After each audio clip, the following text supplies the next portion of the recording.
Have you ever wanted to become one with the dirt and the moss and the mushrooms and be part of the vast system of mycelium beneath the trees?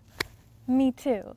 I have always been fascinated by mushrooms. To me, they are the epitome of earthiness and nature, and they come in so many different shapes, sizes, colors. It's pretty incredible when you start looking at all the different kinds. So I decided to make myself a couple of mushroom cap hats so I can frolic through the woods as a little mushroom fairy. Because there's two hats, I invited my friend Maddie from the Arcane Moth to come do the photo shoot with me. And Maddie is an incredible artist, and she is often also inspired by mushrooms, so I was really excited for her to come do the photo shoot with me. I also want to incorporate these two moth hair clips that I made into the final photo shoot because they match the two mushrooms. And yeah, I invite you to come back in time with me as I start this project and come craft with me.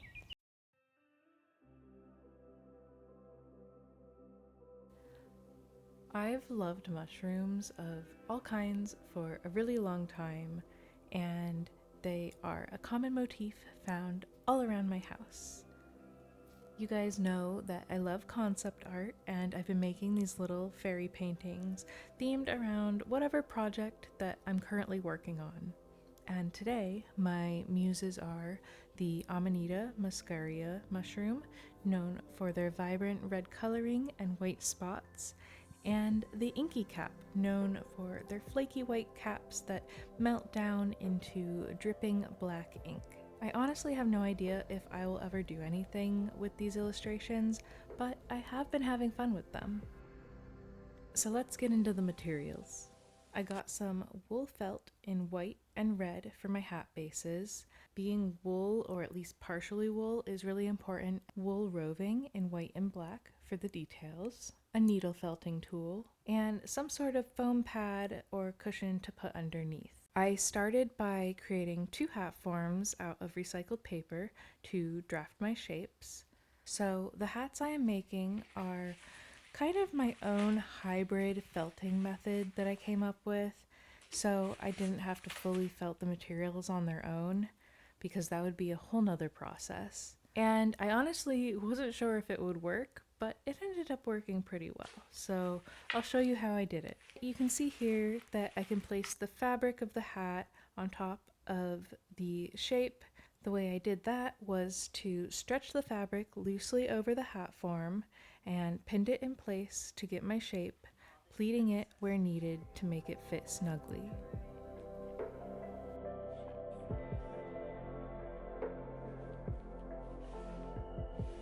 Okay, everyone, this is my kitty Ari. So I guess it's time for a little kitty break. Also, guys, I swear my mirror isn't dirty. The silver is damaged, so I'm going to have to get it fully replaced, and I'm just not sure how to go about that yet.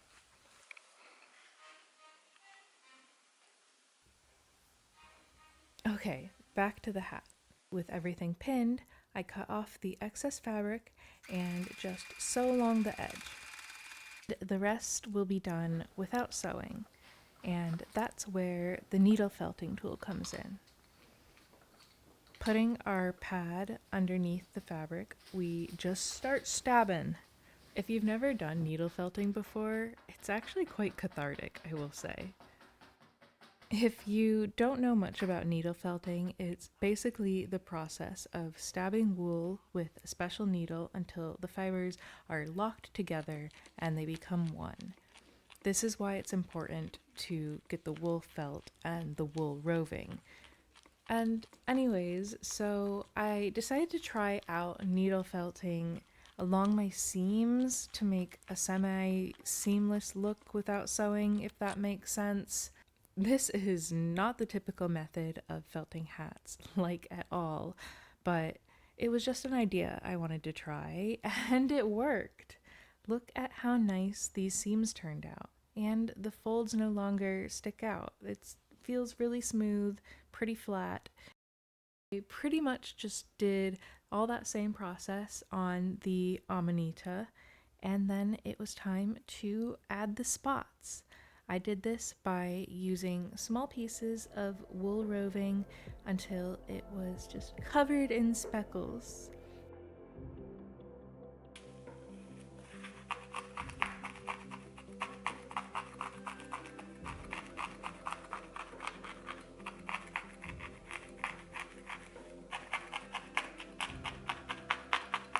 You can see here that I added a secret tiny little heart shape. This really isn't a full needle felting tutorial, there's so many out there, but when you are needle felting, you want to make sure that you stab straight up and down, otherwise you run the risk of your needle breaking, which I won't lie, happened to me a couple of times.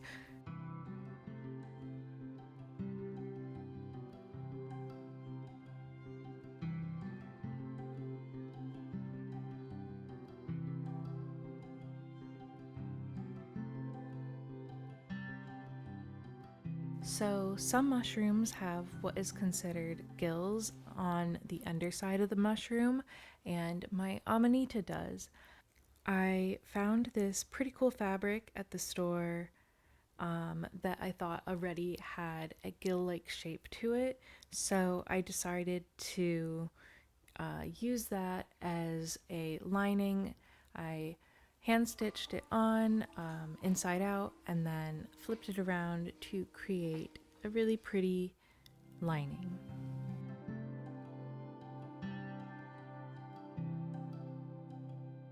Then to decorate the inky cap, I used the black wool roving and kind of pulled it up the bottom of the hat and needle felted it into place to kind of create a gradient effect with the black.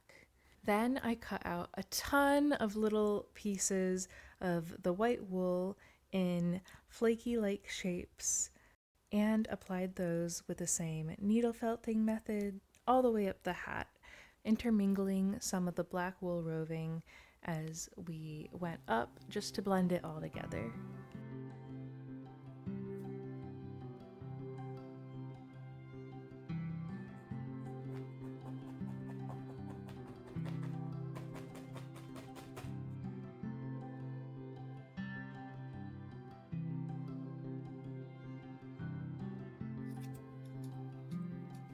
Okay, so at first I actually didn't know how I was going to make the drips on the hat, so I tried the method of sculpting the wool roving into drips with the needle felting, but I ended up just not loving that at all. It just looked too goofy.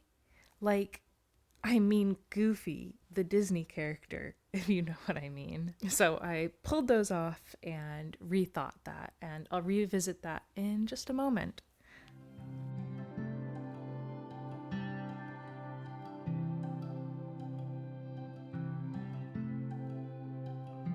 The weather was so nice out that I couldn't resist going outside to work in the forest.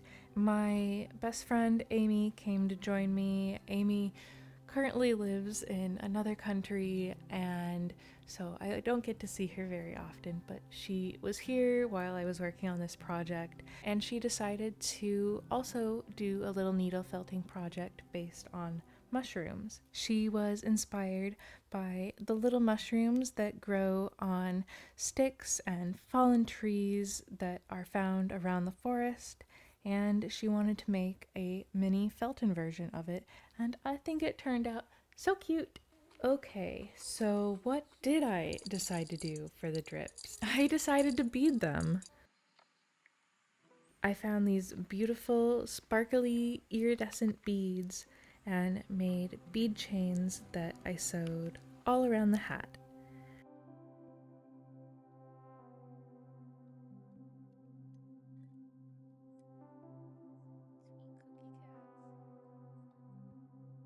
I loved how this turned out. I think it's so sparkly and pretty, and it really elevated the entire design. When I work on crafting projects, I listen to a lot of audiobooks. So I think it's kind of fun to listen to audiobooks kind of themed on whatever project I'm working on. Um, so one of the ones I was listening to was What Moves the Dead by T. Kingfisher. So I think this is considered like a gothic horror fantasy fiction novel, and it had a little bit of a mushroom theme. Um, I love T. Kingfisher's writing, so I really would recommend this book. I haven't read the second one yet, but I am excited to do so. Do you guys like when I recommend books? I feel like it's just a cute little thing to add to my videos, and I've done it so far in a couple of my earlier videos. But yeah, if you like books, maybe you'd like that one. I primarily read fantasy, but if you know any books that have to do with mushrooms, I'd be interested. Let me know. I also added some sparkly clear beads to the amanita, and it kind of reminded me of dewdrops. Guys, I'll be honest, I actually started this project forever ago. I don't even want to say how long because I feel too embarrassed. But after I finished the hats originally, I wore them to an event, but never really did a proper photo shoot with them, so I never felt like the project was fully complete until now. So that means it is time to jump back to present day and finally do that photo shoot. And I'm just so happy that this is a better late than never situation.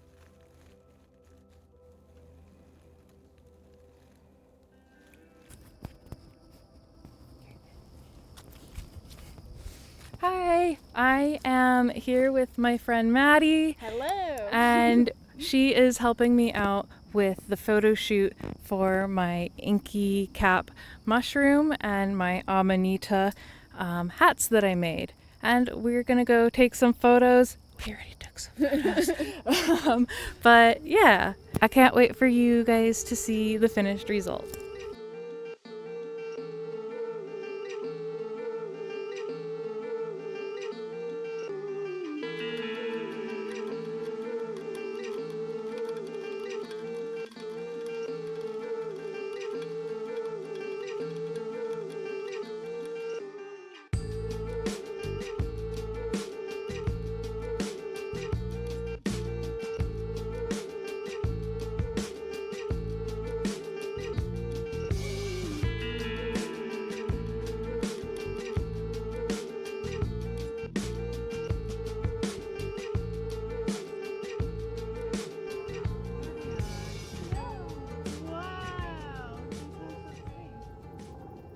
I just wanted to interject here because this is a clip of me and Maddie getting distracted by a flock of geese that was flying overhead, and we were completely mesmerized for a moment.